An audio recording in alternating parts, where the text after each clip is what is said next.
ఇక్కడ law and order కానీ places కానీ మనం బెస్ట్ ప్లేసెస్ క్రియేట్ చేయాలి. దీనికి రూమ్లు ఉండాలి. అందుకే ఒక టార్గెట్ కింద పెట్టుకుని ఒకప్పుడు హైదరాబాద్లో రూములు లేకపోతే చాలా అవస్థపడ్డాం. ఒకే 2-3 హోటల్సే ఉండేటివి. ఇప్పుడు చూస్తే నెంబర్ ఆఫ్ హోటల్స్ వచ్చాయి, నెంబర్ ఆఫ్ హాస్పిటల్స్ వచ్చాయి, నెంబర్ ఆఫ్ షాపింగ్ మాల్స్ వచ్చాయి, నెంబర్ ఆఫ్ ఎడ్యుకేషన్ ఇన్స్టిట్యూషన్స్ వచ్చాయి. అన్నీ ఒక హబ్గా తయారైంది. వీళ్ళు వచ్చినప్పుడు మనకు గ్రీన్ ఎనర్జీకి వెళ్తున్నారు, హోటల్స్కి వెళ్తున్నారు. ఇంకా మనకు వీలైనంత వరకు ఇన్ఫ్రాస్ట్రక్చర్ ఇండియాలో ఇండిగో అండ్ టాటా ఎయిర్లైన్సే ఉంది. We want develop on airport. We are discussing with them. ఆ ఇన్ఫ్రాస్ట్రక్చర్లో వాళ్ళు కూడా ఇన్వాల్వ్ చేసి ఏ విధంగా చేయాలో దానికి కూడా తొందరలోనే ఒక యాక్షన్ ప్లాన్ తయారు చేస్తాం. ఇవన్నీ మీకు ఒక ఐడియా కోసం ప్రజలకు చెప్తున్నా. ఈరోజు ఈ ప్రభుత్వం ఒకటి ఆలోచిస్తున్నాం. 5 సంవత్సరాలుగా జరిగినటువంటి విధ్వంసాన్ని కవర్ చేయడానికి అన్ని విధాల ప్రయత్నం చేస్తున్నాం. 7 నెలల్లో ఊహించినటువంటి ప్రగతిని సాధించాం. అమరావతి 3 ముక్కలాటాడి అమరావతిని విధ్వంసం చేస్తే now Amaravati is on track. Finance mobilise చేశాం, వర్కులు పిలుస్తున్నాం, వర్కులు స్టార్ట్ అవుతున్నాయి.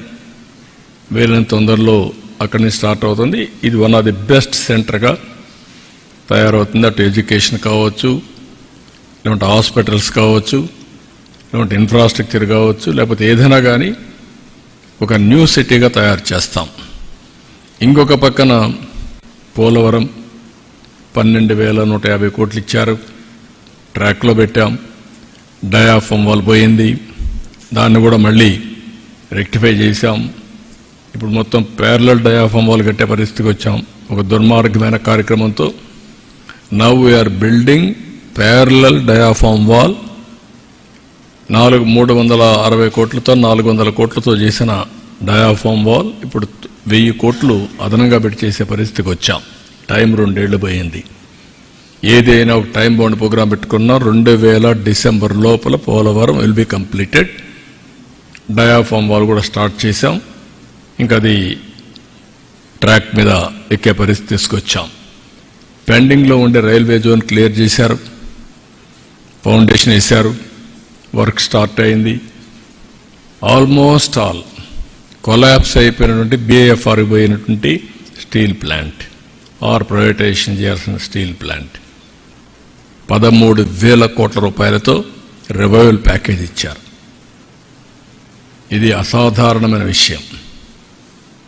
ఏదైతే ప్రజలు ఆ రోజు చూపించిన ఆదరణ, ఎన్డీఏకి ఇచ్చినటువంటి ఒక విధంగా చెప్పాలంటే ల్యాండ్ స్లైడ్ విక్టరీ, ఈరోజు ఈ ప్రాజెక్టు కూడా రివైవ్ చేసే పరిస్థితికి వచ్చాం. దాన్ని ఫోకస్ చేస్తాం.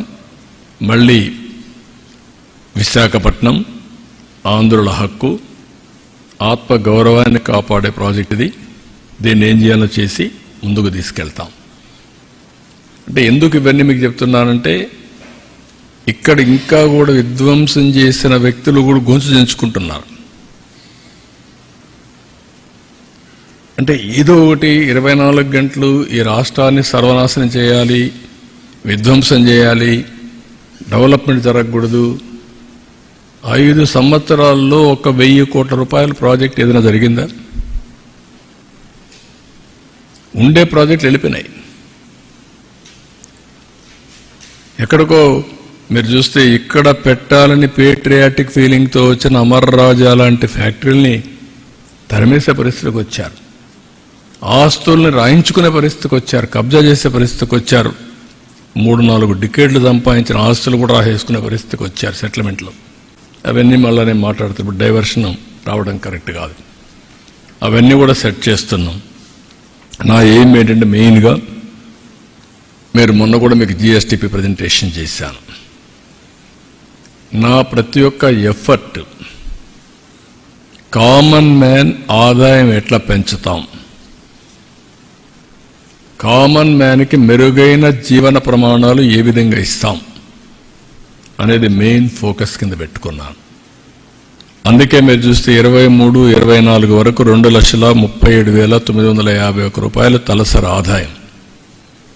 అది ఈరోజు 24, 25కి 2,68,653 రూపాయలు అయింది.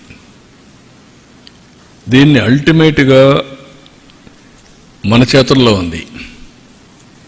15% గ్రోత్ రేట్ వస్తే ఎక్కడికో వెళ్ళిపోతాం. అంటే 2047కు 58 లక్షల రూపాయలు తలసరి ఆదాయం వస్తుంది. ఇప్పుడుండే 2,68,653